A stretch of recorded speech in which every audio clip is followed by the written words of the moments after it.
For MUN speeches, some of you may be familiar with the CIA formula, some of you may not. I'm going to teach it with a few pointers for those who have experience as well, and let's all get smarter. So there are different formulas for Model UN speeches. However, some of them confuse style with content. This formula only focuses on content. And secondly, there are ones that have things like, past, present, future. None of that's really relevant except for the future. If we read the study guide, we know the present. So what we really want to focus on is policy-oriented thinking, which is what we want to do. And that's what the CIA formula is. But an additional tip for online Model United Nations, which is this. After roll call, you have your opening speech.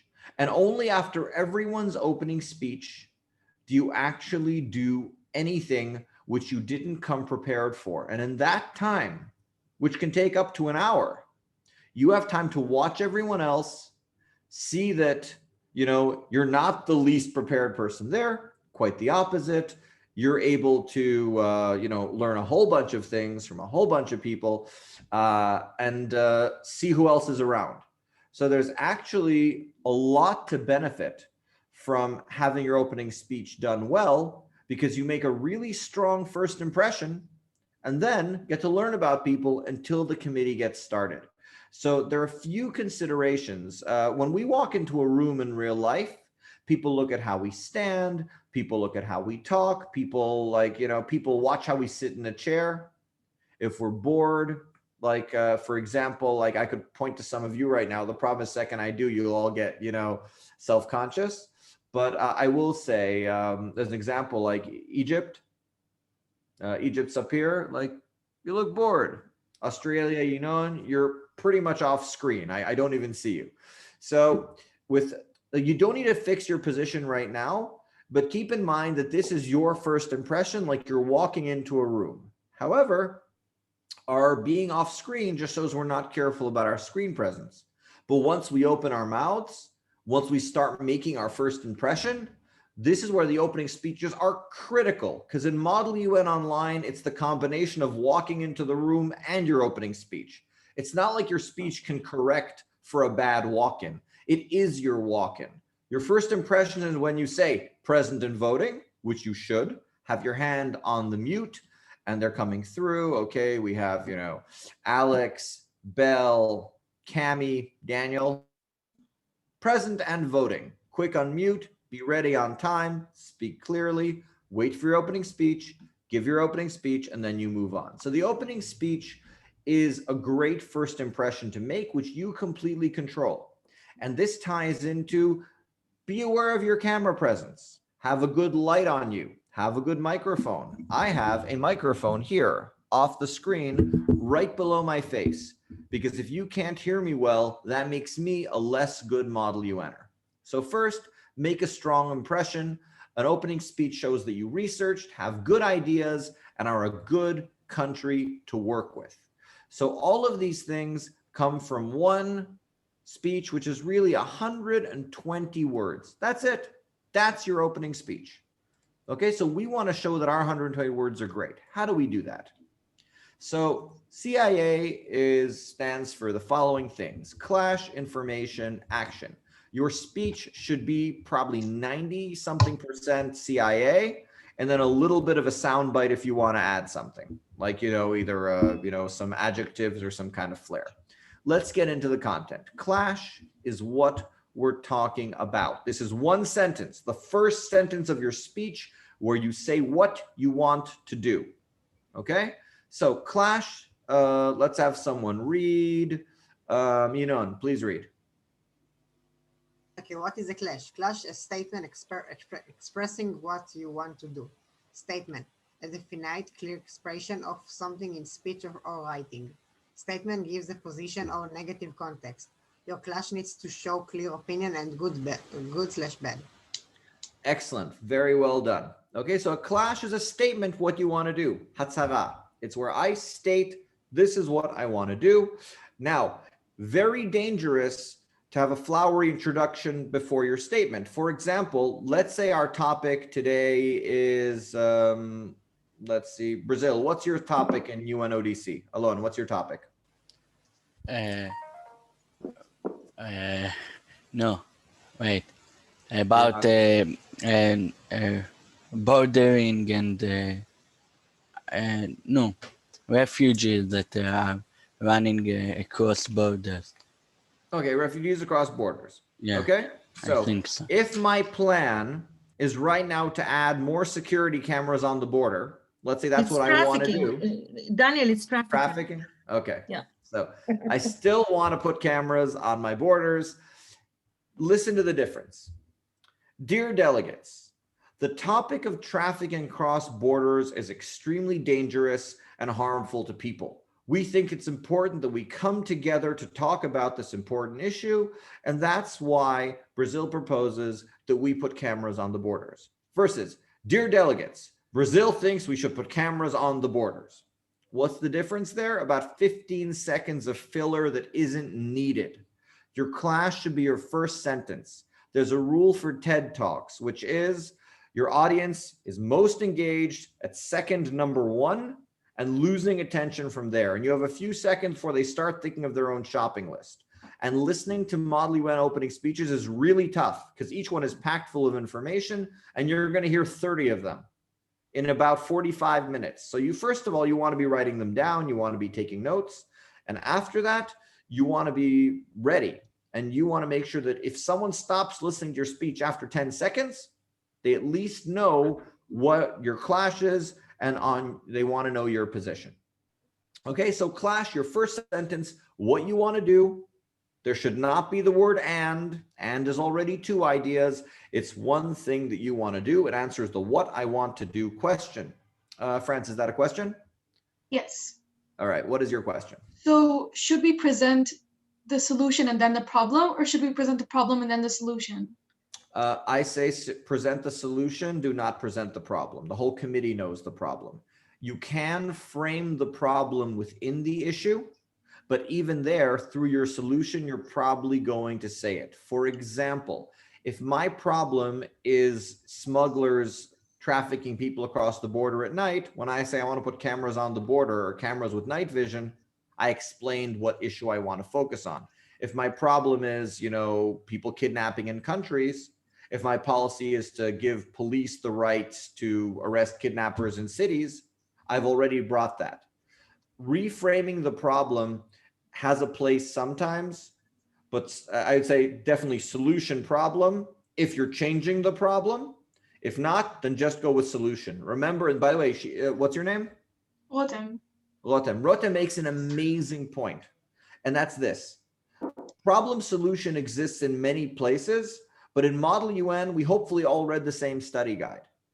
So to repeat the study guide, just because we're so proud that we read it, is not the focal point. Now, there is a place to change the problem, but that's in a topic where, let's say we're focusing on the Zika virus, which is carried by mosquitoes, and someone says, you know what, Zika's only in the Southern Hemisphere, I'm Iceland, we should focus on heart attacks. So there you may want to pivot, but normally everyone knows the problem, everyone read the guide, you don't need to repeat what everyone knows. Go to your original material. I haven't thought about it this way, so it's really smart. Okay. Thank you, I tried. Okay, now with clash rules, there are additional 3 rules that are mission critical if you want your clash to be good. Number 1, you have to offer a specific course of action on the topic. Let's heal COVID, bad. Okay, because there are many ways to do it. I can take, Nastya, drop her on a desert island. She won't get COVID. She also won't see people, maybe not be so happy. So we want to make sure we're specific. The clash needs to be as specific as you can. Number 2, you cannot have 100% agreement. If every other country agrees with your clash, it's not a clash, it's off clash. Okay, so if I say we should heal COVID, everyone's going to agree. If I say everyone should sell their car and that money should go into COVID research, suddenly people won't agree. All right, so when you have your clash, measure it and say, can I think of at least one country who does not agree? If all the countries say yes or all the say no, then it's not a clash. You can still say it in your speech, but no one will talk to you. and no one will talk about you because what you have is either too extreme or too friendly. Then we come with number 3. Your clash also should be able to get a majority. It's easy to be an antagonist and piss people off, but that could also turn you into like either the committee clown or the committee extremist, and that's not your goal either. Your goal is to get at least 51%, but have less than 100%. The second the whole committee agrees, your clause will be at the bottom of the resolution and no one's going to talk about it. When I prepared as a delegate, back in the day, long time ago, I tried to make my clash with about 30% of the room. So my idea hopefully had 70%, but had 30 against it, because then there was a fight. Then it really, stayed alive. So this should be your measure. It must be specific. At least someone or someones should disagree, but you could also get a majority. Because sometimes like students will take the second one and say, I'm going to be the antagonist. I'll piss everybody off. Great, but you don't get a majority, and people will only reference you to sort of keep their majority together. So if my idea is let's heal COVID-19, my clash is let's vaccinate all doctors first. Because some people may say we should vaccinate older people first, or teachers first, or the financial sector first. Okay, now I want to talk about, so clear so far? Good, yes? Awesome. Let's move to off-clash examples. Off-clash is something that, this is a huge trap, especially if you're really able to give passionate speeches. And I'll tell you why. Because when it's off-clash, it's so, serious that it's sometimes undebatable. For example, COVID-19 is a terrible virus. If our topic is, getting the world vaccinated because of COVID-19, imagine the following delegate speech. Honorable Chair, distinguished delegates, COVID-19 has killed hundreds of thousands of people across the world. It's shut down financial markets. It has destroyed families. Not only has it killed young people as well as old, but the effects can leave people with months of recovery, if not longer. It is the most horrible virus in the world and a pandemic in years. What did I do? I wasted 30 seconds of your life and told you nothing new. And this ties into what Fran says. To repeat the problem when we know the problem, or to bring a whole bunch of facts, is not helpful. And even if you don't know exactly how many people died because of COVID, and even if you don't know the amount of money the market's lost, you know it's bad. Saying what is bad doesn't help. The people buried by the earthquake are in danger. There was an earthquake last week in the Dominican Republic, or yesterday, or a nuclear power plant had a meltdown. You don't need the details to know it's bad. By me saying these words, your imaginations can picture all sorts of things. For me to spend my speech repeating this, and you can see a whole speech, people buried by the earthquake, a building of 16 stories fell, people have their limbs trapped, and they're trapped, and so on and so forth. Not interesting. Nuclear war is a horrible thing. Bring me the details of how skin melted off bodies. So what? We know that. Don't fall into this trap. Don't even spend one sentence on something off clash. The only place to bring like additional information on the problem is if you're really trying to pull the topic somewhere else. Otherwise, solution, what, information, and how. Let's look at the difference of the same topics without clash, with clash. COVID-19 is terrible. We know that. We should vaccinate doctors first. That's not as certain. People buried by the earthquake are in danger. Earthquake victims who are trapped should have limbs quickly amputated. Whoever doesn't know the word, someone, what does amputate mean? To cut off your limbs. Amazing. Okay, so if someone's trapped in a 16-floor building, we might not save their arm, but what about the people 5 flights down? The air is cut off. This is a serious discussion. We have hours or less to act. What do? That's a clash. That's a discussion. Save the hand of person in floor 1 and let person in floor 3 die or not? Good question. Nuclear war is a horrible thing. We know that. No one will say the world is overpopulated. The bomb is good. We love that. It's about time. 9 billion is too much. You know what? We think it's time for the new race. Let's let cockroaches win. We should go the way of the dinosaurs. No one's ever going to say that. But The UN should let Iran build a bomb if they want to. Oh, that's debatable. Same idea. Okay, so you see here how off clash is so dangerous. You want to make clash one sentence of what you want to do, follow these rules, and you'll be in a much better place. Information, hard facts.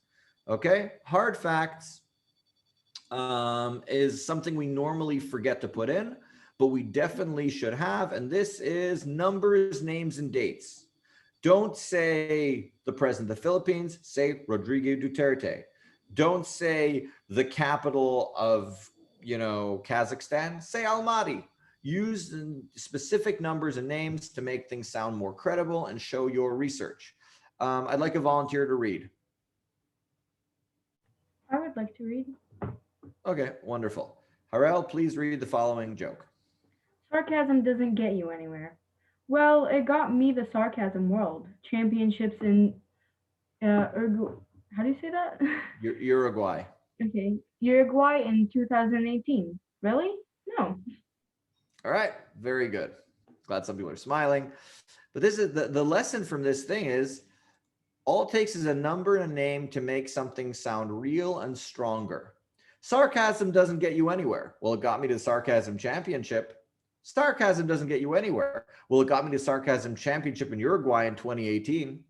So don't drop the names and numbers. Keep the names and numbers. We're going to have, let's see, who someone else would like to read. I can. Okay. Wait, who's I can? China? Right. Go. China will have to read as well. But it wasn't Okay. me. I see hands. Okay. If you say me, I don't always see what it is. All right, China, go. Okay. Information. No info. We will give the first COVID-19 vaccines to doctors in hospitals around Israel. With info, we will give the first available doses of the Pfizer BioNTech COVID-19 vaccine to the numbers 35,231 doctors and 38,302 nurses, 73,533 people in the 85 hospitals around Israel. Beautiful. Now the numbers were a little clunky, so good job for hanging in there. But this is what it's about. With information, we will give the first doses of the Pfizer BioNTech COVID-19 vaccine to 35,231 doctors and 38,302 nurses. Specific numbers, specific names, show research, show off, make your point stronger. Now, the thing is, we all come across numbers and names when we give our speeches and when we do our research. We come across numbers and we forget them. We have our entire lives training to take lots of information, drop the names and numbers, and boil it down to general ideas. We read a newspaper article, we read an article on our phones. We remember, oh, okay, Biden didn't make a phone call. Oh, fire in Australia. We don't know how many people were misplaced. We don't know how much damage the fire did, what regions of Australia. The same information you may see and forget goes in the speech to make your points more important. So just put in names and numbers, simple enough. We don't need to dwell on it more. Action, how to solve the problem. This is the most important part of your speech because how explains what. But without how, we have many, many problems. So let's ask Yuval, USA. Where do you live? Me? Yeah. I live What's in it? Petah Tikva. Petah Tikva, all right.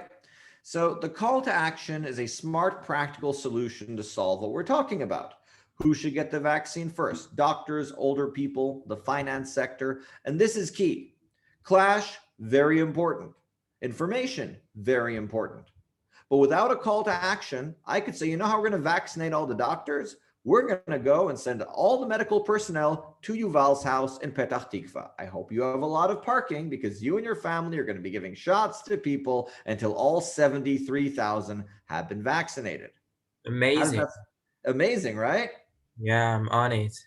On it. Cool. He sounds really enthusiastic. Okay. But there's no reason that shouldn't be the case because we never specified how.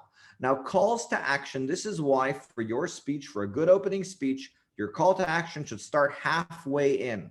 We have a reflex called the Hollywood reflex. We think with a great final sentence, will just mic drop. It's like, yada, yada. I want to vaccinate all doctors. Here are the amount of doctors. And then like in Hollywood movies, we see courtroom scenes. And then the lawyer gives this last sentence. It's like, and the truth is, it was her brother all along. Boom, the whole jury is convinced, everyone is whatever. But it doesn't work that way in real life. It's the exact opposite. The longer the speech, the more we're not paying attention, and most people are not listening to your last sentence. The only one who's listening to your entire speech is the advanced Model UN delegates who are thinking of how to pull you apart. So like that's who's listening to the end. They're trained, they know how to listen and listen for nuance. But those who are new, they're zoned out. They left after, after some part of your clash, unless your speech is really engaging. Remember, we're listening to 30 of these. So when it comes to call to action, you want to detail how and start in the middle of your speech. Like halfway through your speech, by word 60, you better be explaining how you want to do it. All right. Now, when I say a smart practical solution, this acronym is helpful to make sure your plan is in the real world and not a general idea of, okay, let's erase racism. Okay, how are you going to do it? And you need to challenge yourself to break it down. So SMART stands for specific, measurable, attainable, relevant, and timely. And when you have your plan, you want to measure it to these things to make sure, is it specific, like it should be from the clash? Is it relevant? And so on. So let's take a look at a SMART plan, because there's sometimes a fear that a SMART plan is going to take, 1,000 words, and it's not. It can be as simple as 3 sentences that answer the how question that we didn't in the clash and in the information. Let's have someone read. Yuval, why don't you tell us another alternative for how we can, get the vaccine out? How we can vaccine? Okay. Should I read now? Yes, please. Okay. Divide 100,000, 47,066 COVID-19 vaccines between 85 hospitals in Israel. 1/4 of the hospital staff will be vaccinated each week. In 2 months, all the health workers in Israel will have been vaccinated. Okay, wonderful. Thank you. So as we can see here, just 3 sentences, and we've answered the how. So don't be afraid of the call to action. Just make sure it explains the answer, of how you want to do it, the way that works for you. Okay, now let's measure it against SMART. Is it specific? Yes. Is it measurable? Can I measure that people get the shots? Can I measure that the boxes of vaccine got to the 85 hospitals? Tell me, yes? Yeah. Is it attainable? Yes, the vaccines are in Israel. Is it relevant? COVID is around today. Is it timely? It can be done now. 4 months ago, this would not have been possible. But right now, it is definitely very valid. So we see the call to action in 3 sentences measures up to SMART. Now, the reason that we want to do this, and this is why the how question is important, is that these are instructions for bureaucrats to carry out in the UN. They don't know why. They're not in our committee for the discussion. So when you're thinking about it, your call to action is meant to be instructions for UN bureaucrats, and it's also the basis for your clause. The clauses you're going to write are written versions of your call to action with details. So you want to already start that there. Now, whether you have 1 clause idea or 2, and you should never have more than 2, factor in that these things take time, and this time fits into your opening speech. All right, I need 1 more volunteer to read. I don't mind reading. Okay, who said I don't mind reading? France. France. All right, France, please read us this example MUN speech. Okay, wait, I just need to, because this screen is a bit blurry. Would you like someone else to read? Yes, I'm sorry. All right, someone else to read who did not read yet. I can. Okay, Japan, Michael, go.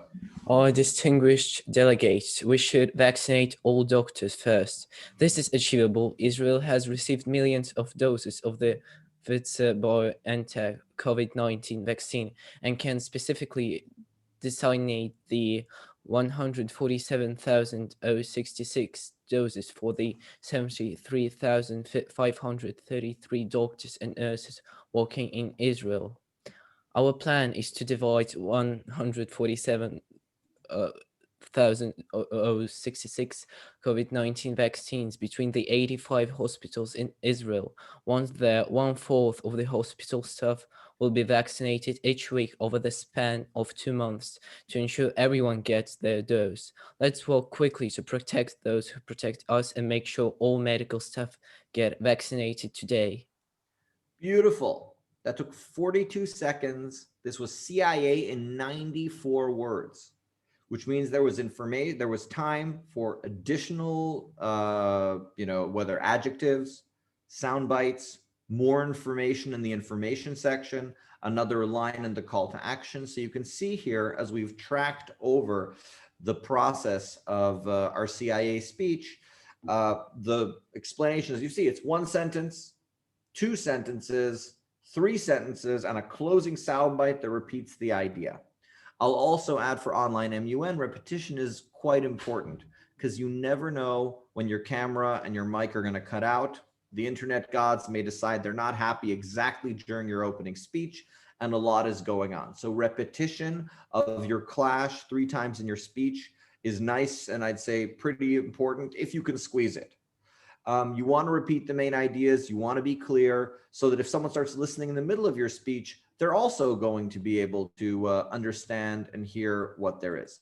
So when we're looking at what we're going to write, then this is what we're supposed to do. And this is the CIA formula in a nutshell. There are more things that can be said, but we're going to, you can follow up in the article that I'm going to post in the chat. But this is the core. This is what you want to create: 120 words that are tight, that are clear, and that are action oriented. Okay, so are there any questions on this? Are we gonna expand on the POIs? What do you mean by that? Like, are we going to learn about POIs? Yes, because I had my first committee a couple of days ago, and I actually got confused by the POIs. So POIs. Like you mean the policy, like when the opening speech is read? Yes. Like, do we have any way to be? Oh, Daniel, I think you're muted. Yeah.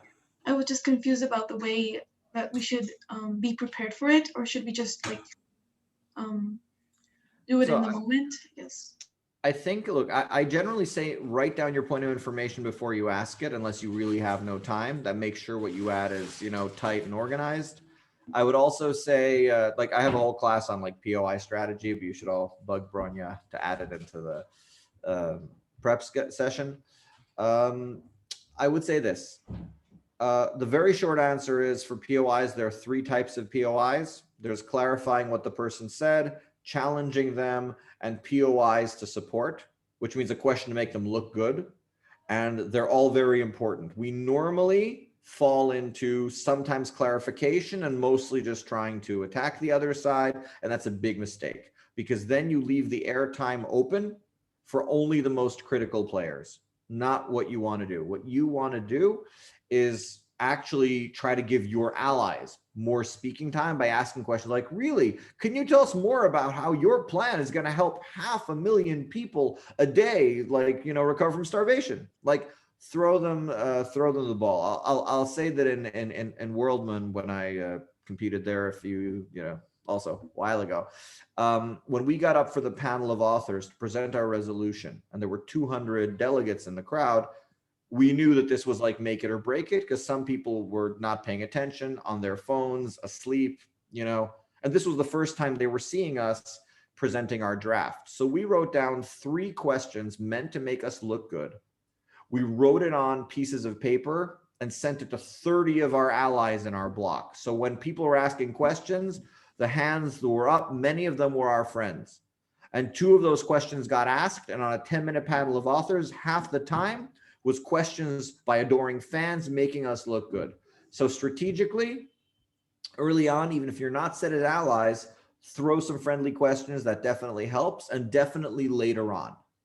Don't leave the questions only to those who are most antagonistic. That's the suggestion. Thank you. I got the question. Okay, so we're gonna do right now a little bit on position papers. and then we're going to take a short break.